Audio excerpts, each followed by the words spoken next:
Ukraine के राष्ट्रपति Zelensky ने भारत की आलोचना की है। मंगलवार को भारतीय प्रधानमंत्री ने रूस के राष्ट्रपति पुतिन के आवास पर ड्रोन हमले की रिपोर्ट्स को लेकर चिंता जताई थी। यूक्रेन ने इस आरोप को खारिज किया है और कहा है कि उसने ऐसा कोई हमला नहीं किया है। आपको बता दें, जेलेंस्की ने कहा कि ईमानदारी से कहूं तो ये भ्रमित करने वाला है और बुरा है कि यूएई और अन्य कुछ देशों ने पुतिन के आवास पर हमारे कथित ड्रोन हमलों की निंदा की, जो कभी हुए ही नहीं। उन्होंने आगे कहा, लेकिन इस बात पर उनकी निंदा कहाँ है कि इतने समय से रूस हम पर हमला कर रहा है और हमारे लोग मर रहे हैं। आपको बता दें कि रूस ने 29 दिसंबर को दावा किया था कि यूक्रेन ने 91 ड्रोन से नोवगोरोड क्षेत्र में राष्ट्रपति पुतिन के आवास पर हमला करने की कोशिश की थी। बता दें, पीएम मोदी ने एक्स पर पोस्ट में लिखा कि राष्ट्रपति पुतिन के आवास को निशाना बनाए जाने की खबरों से वे बहुत चिंतित हैं। उन्होंने आगे कहा, चल रहे राजनयिक प्रयास दुश्मनी खत्म करने और शांति हासिल करने का सबसे अच्छा रास्ता है। इसके साथ ही उन्होंने सभी पक्षों से ऐसे कदम उठाने से बचने का आग्रह किया जो शांति पहलू को कमजोर कर सकते हैं। बता दें कि इसके पहले यूक्रेनी विदेश मंत्री ने कहा कि कीव यूएई और पाकिस्तान की प्रतिक्रियाओं से निराश और चिंतित है। इसके साथ ही उन्होंने आरोपों को निराधार बताया था। एक्स पर पोस्ट में सिबिहा ने कहा, लगभग एक दिन बीत गया है और रूस ने अभी भी पुतिन के आवास पर कथित हमले के आरोपों का कोई विश्वसनीय सबूत नहीं दिया है। बता दें, यूक्रेन के विदेश मंत्री ने यह भी कहा कि हमें अमीराती और पाकिस्तानी पक्षों के उन बयानों को देखकर निराशा और चिंता हुई जिनमें उस हमले के बारे में चिंता जताई गई थी, जो कभी नहीं हुआ। यूक्रेन के राष्ट्रपति जेलेंस्की ने भी ड्रोन हमले के दावे को खारिज कर दिया और रूस पर शांति वार्ता को पटरी से उतारने का आरोप लगाया।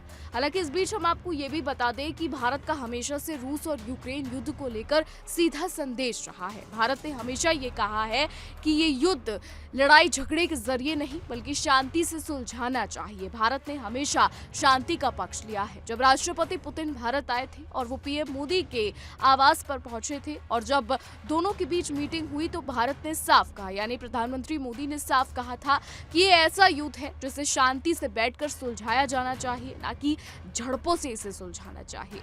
हालांकि यूक्रेन की तरफ से ये बयान आना कोई नई बात नहीं है। यूक्रेन पहले भी भारत को लेकर काफी सारे बयान दे चुका है। जब राष्ट्रपति ट्रंप ने भारत पर टैरिफ लगाया था और ये कहा था कि भारत रूस से तेल खरीदकर उसे यूक्रेन युद्ध में मदद करता है, तब जेलेंस्की ने अमेरिका के इस कदम की सराहना की थी। यानी जेलेंस्की ने इस कदम को, अमेरिका के इस कदम को पॉजिटिव, यानी अगर कहें तो सकारात्मक तौर पर इस कदम को लिया था। लेकिन उस दौरान भी भारत ने साफ कहा था कि उसकी विदेश नीति किसी तीसरे के हस्तक्षेप से नहीं चलती है। और अगर बात है तेल खरीद की, तो भारत ने यह भी कहा था कि भारत रूस से तेल खरीदता है इसलिए नहीं क्योंकि वो मुनाफा कमाना चाहता है या फिर प्रॉफिट अगर हम कहें तो वो करना चाहता है। भारत रूस से तेल खरीदता है अपने नागरिकों की ज़रूरतों के लिए, अपने बाजारों की ज़रूरतों के लिए, उनके नागरिकों की ज़रूरत के लिए भारत रूस से तेल खरीदता है, ना कि किसी मुनाफा कमाने के लिए। लेकिन इसके बाद भी ट्रंप जो है वो लगातार बयान दे रहा है। और अब आपको ये भी बता दें कि जेलेंस्की लगातार बयान दे रहे हैं। अभी हाल ही में जेलेंस्की और डोनाल्ड ट्रंप की मुलाकात व्हाइट हाउस में हुई। उसके बाद एक प्रेस मीट भी हुई जिसमें ये कहा गया कि तकरीबन 95% पीस प्लान पर बात बन गई है और बचे हुए 5% पर भी जल्द ही बात बन जाएगी। ट्रंप ने तो ये तक कह दिया कि जल्द ही दोनों के बीच में युद्ध विराम हो जाएगा, शांति आ जाएगी। ट्रंप लगातार ये कोशिश कर रहे हैं कि दोनों देशों के बीच में युद्ध जो है वो सुलझ जाए, यानी युद्ध ये खत्म हो जाए। हालांकि आपको ये भी बता दें कि जेलेंस्की के अमेरिका पहुंचने से पहले ट्रंप ने पुतिन से फोन पर भी बात की थी। जी हाँ, ट्रंप और पुतिन के फोन पर भी बात हुई थी।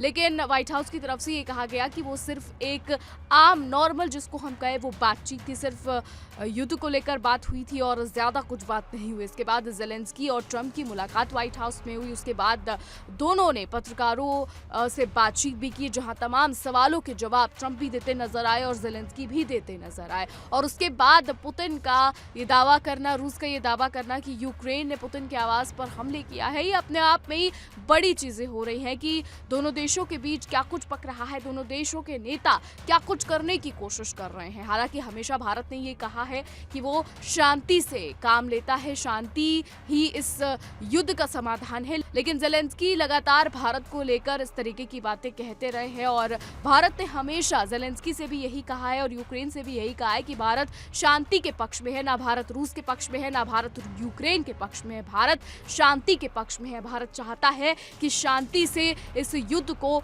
सुलझाया जाए। लेकिन फिलहाल ज़ेलेंस्की जो है वो लगातार बयान देते नजर आ रहे हैं और अब आगे देखना होगा कि क्या कुछ होता है। हमारी आज की रिपोर्ट में बस इतना है। आपकी क्या राय है इस पर, क्या कुछ सोचते हैं, कमेंट के जरिए जरूर बताइएगा। और ऐसी ही देश और दुनिया की तमाम बड़ी खबरें जानने के लिए देखते रहिए इंडिया डेली।